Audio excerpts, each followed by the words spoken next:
Questions about becoming a personal trainer. Hi, I'm Hayley from Parallel Coaching. This is part 4, action versus confidence. If you're joining us on YouTube, then please do go back and check out the other 3 episodes in this series. And also, if you're finding us on Fit Pro Sessions podcast by Parallel Coaching, you can similarly go back and access the other 3 episodes. Let's have a quick recap of what we've already covered. We've covered in part 1, it was about, is it for me? Is the personal training or fitness industry something that you want to go into? Part 2, we looked at exploring different career paths. Part 3 was about choosing the right course for you. And today we're looking at action versus confidence. Confidence, or lack of, is often the reason we put a stop to our plans and our decisions. And I hear this one time and time again, because for fit pros that are training, well, first of all, thinking about getting qualified, then working towards their qualification, and also once qualified, confidence becomes the thing that creates the stoppages. It creates the excuses, the stalling, the delays, and also that stopping yourself. So I want you to take a moment to think, are you using or have you used the phrase confidence to, I suppose, signal the reason that you're going, hold on, this is going too fast for where I'm at right now. I need to put the brakes on and I need to stop myself. And we're going to explore that in a little bit more detail so that you can find out whether you really are ready, and also, if you are, how to take action, and if you're not, how to do the things that will help you get ready. Now, it's worth saying actually that this one's about confidence and action.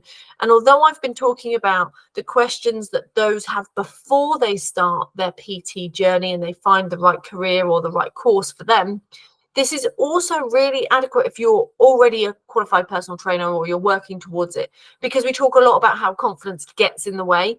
And to be honest, in every part of our journey in our life, confidence will often be the reason why we don't do things. So let's have a little look at what this really means. Low confidence often gets used to describe other things.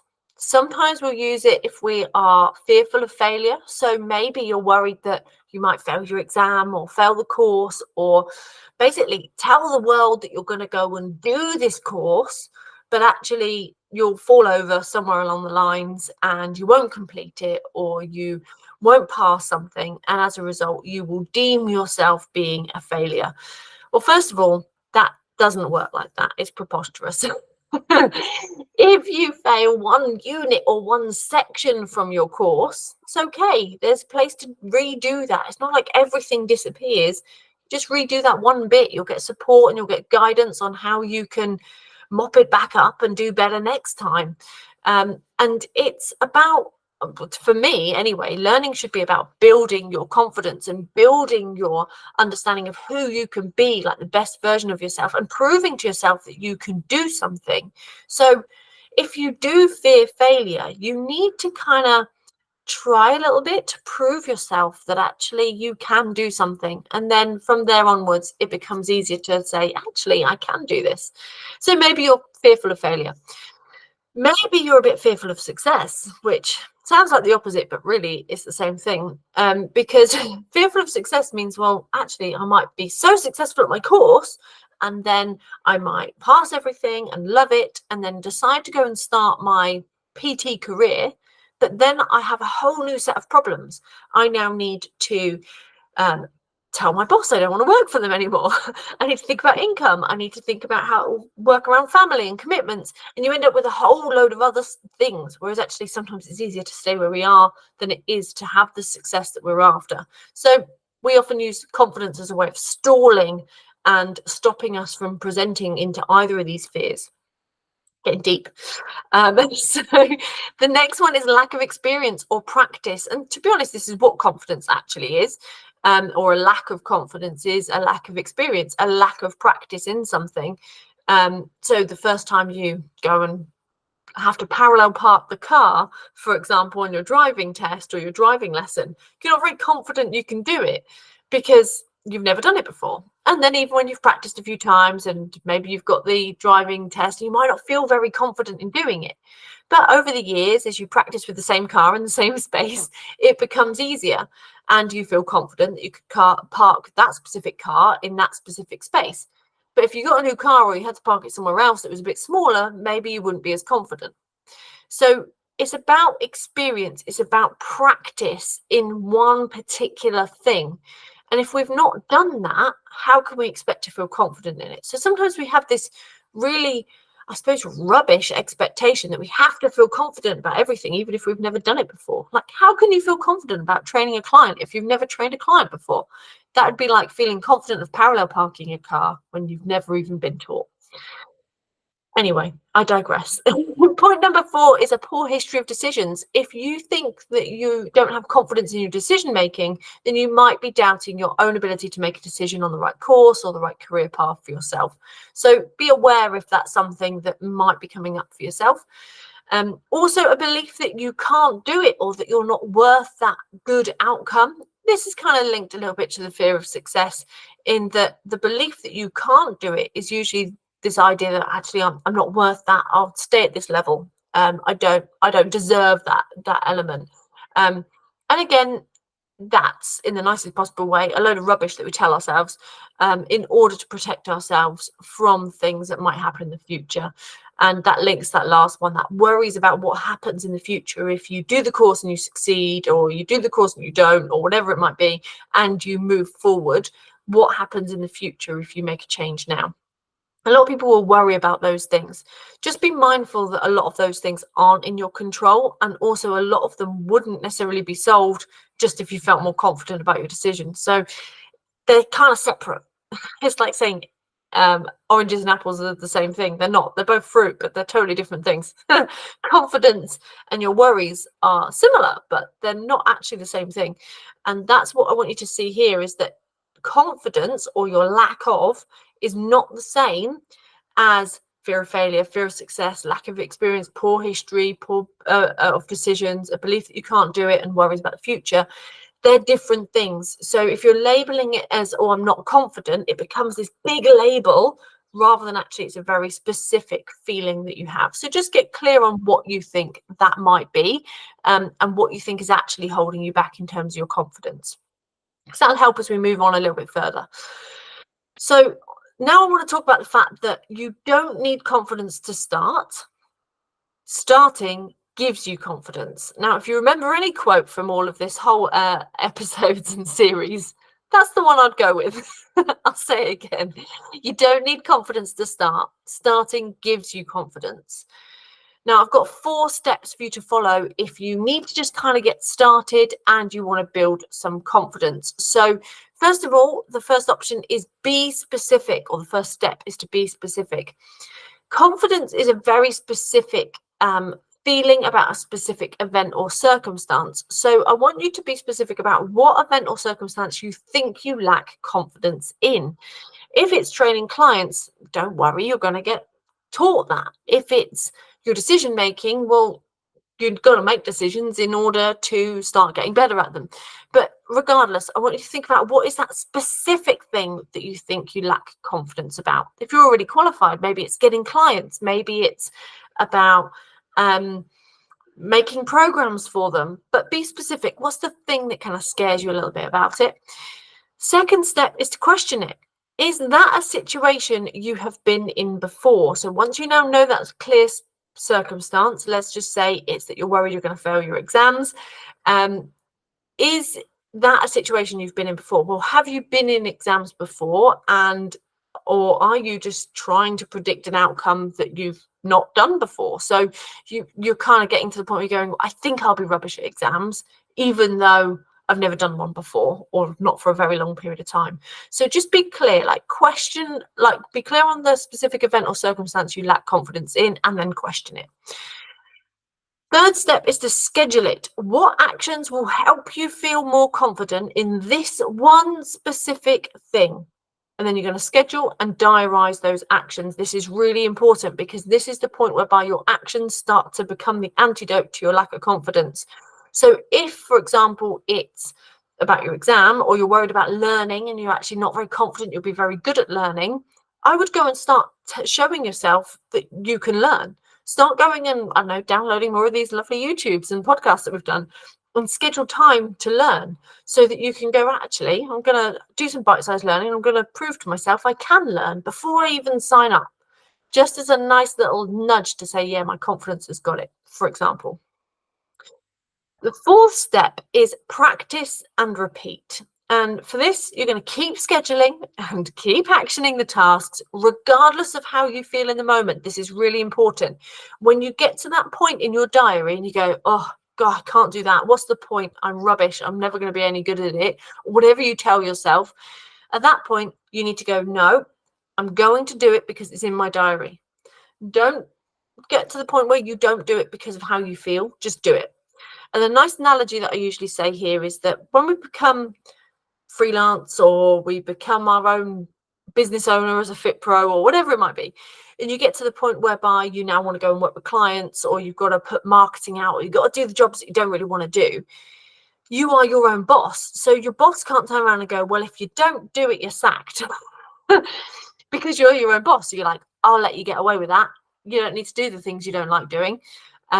It's okay. Whereas if you, I don't know, worked in Tesco's or whatever, and your boss turned around and said, well, what do you mean you don't feel very good today or very confident? Do your job anyway. You would just go and do it regardless of how you felt, because that's your job to do it.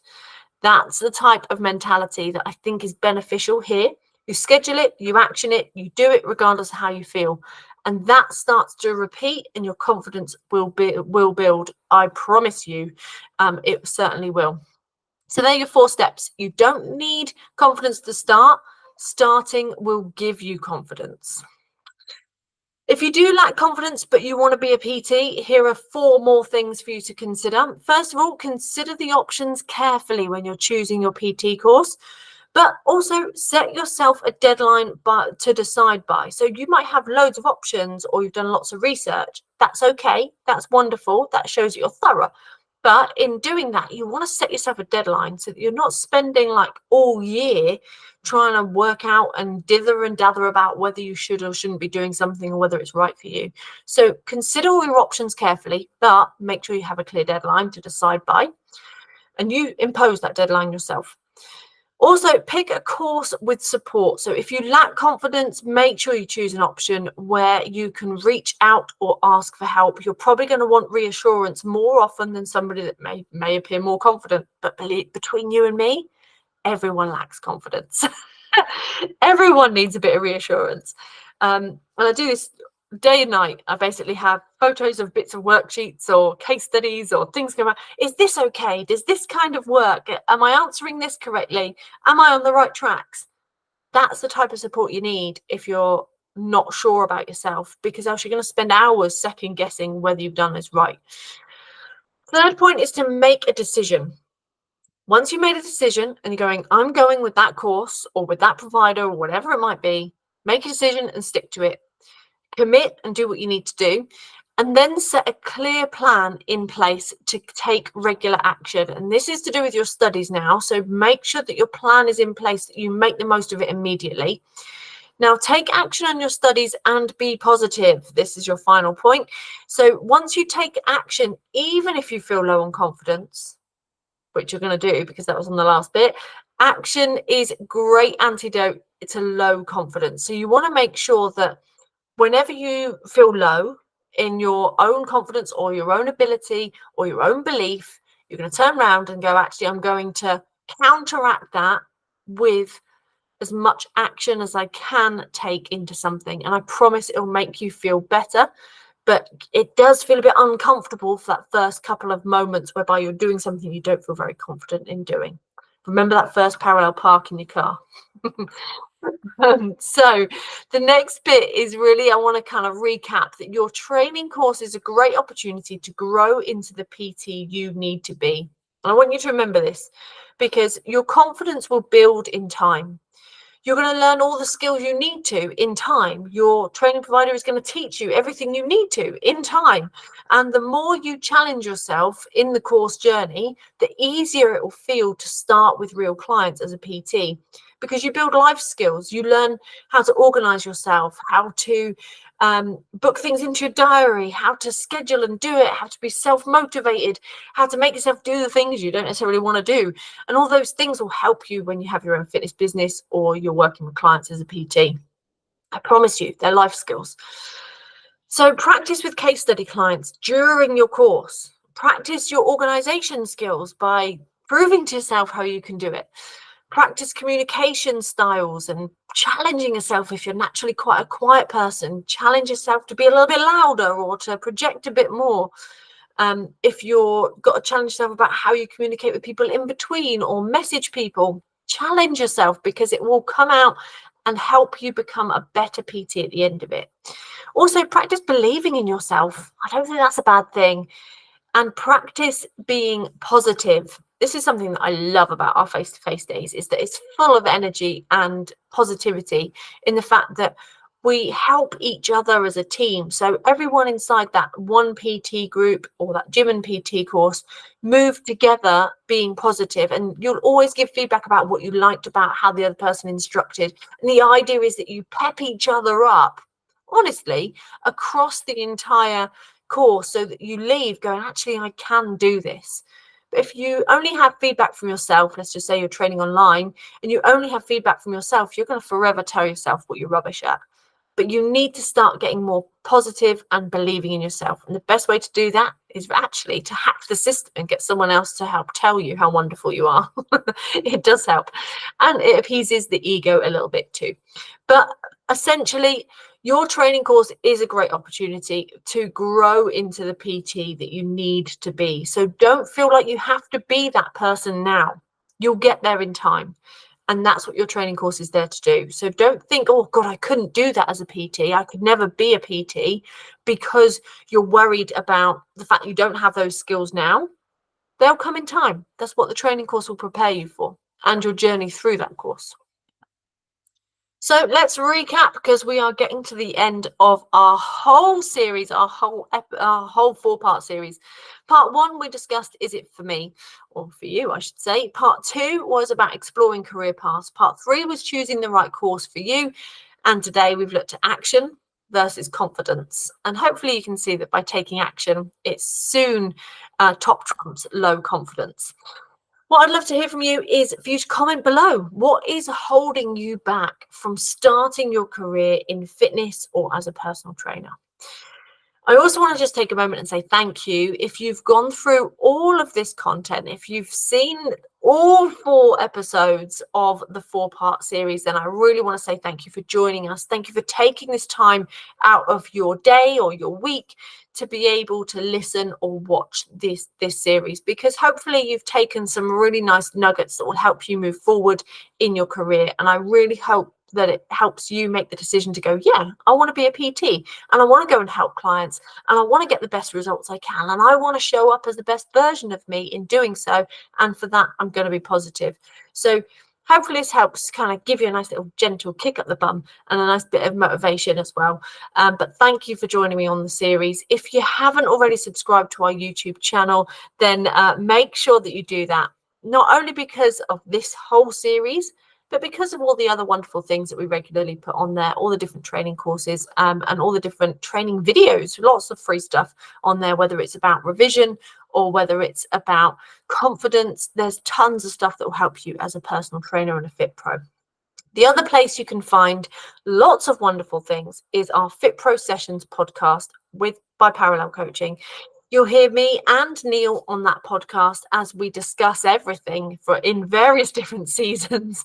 I think we're on season 12 now, so have a good scroll down through all the different ones we've done. We've got seasons dedicated to behavior change models. We've got seasons dedicated to revision and bite-sized revision. We've got things about becoming a Fit Pro and getting started and getting your first few clients. And there's also lots of conversations and chats and interviews in there as well.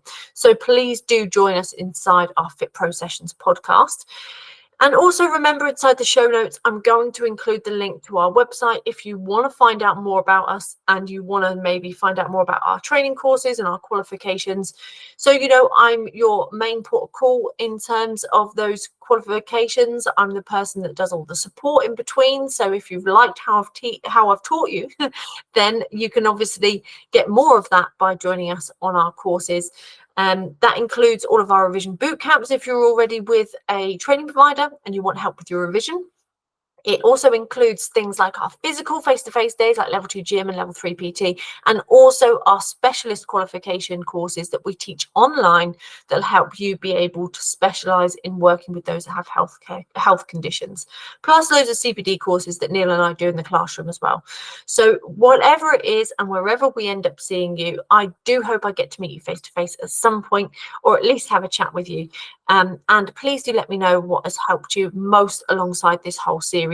I've really enjoyed doing it. I love being able to have a chat and teach you guys the best we can. So thank you for joining me. Make sure you drop those comments below. What's holding you back and what have you learned most across the entire series? That would mean a lot. Have a lovely FitPro career ahead, I should say. And if you do have any questions in your journey at all, please do reach out. Take care.